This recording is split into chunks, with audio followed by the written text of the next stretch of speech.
بلا شبہ سیلاب جیسی آفتیں جب کسی قوم پر آتی ہیں تو اس قوم کا ہر فرد دکھی ہو جاتا ہے،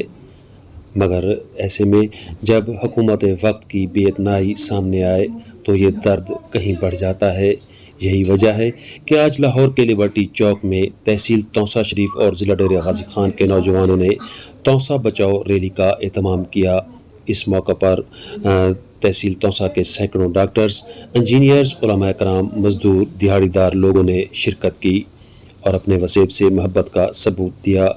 اس موقع پر احتجاج کرنے والے مظاہرین کا کہنا تھا کہ ہمارا مقصد تحصیل توسا میں جو سیلاب نے تباہی مچائی ہے اور حکومت کی طرف سے ہماری تحصیل کو جس طرح تنہا چھوڑا گیا ہے، حکومت کی طرف سے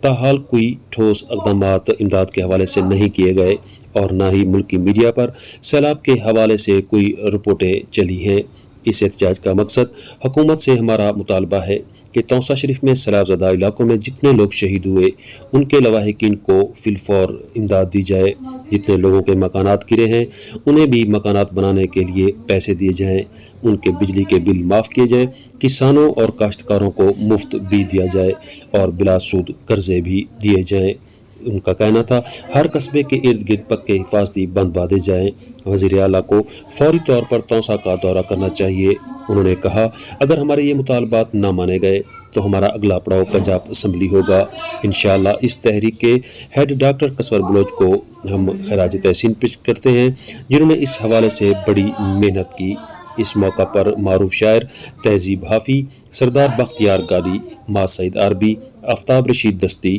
خضر حیات، انجینئر مظہر حسنین کھیتران، ڈاکٹر عبدالمنتقم ناجی، انجینئر رضوان اشرف کیسرانی، قاری محمد اسلم، فرمان ملکانی، قاسم بلوچ اور ان کے ساتھ ساتھ درجنوں توسا اور ڈیرہ غازی خان سے تعلق رکھنے والے افراد بھی موجود تھے۔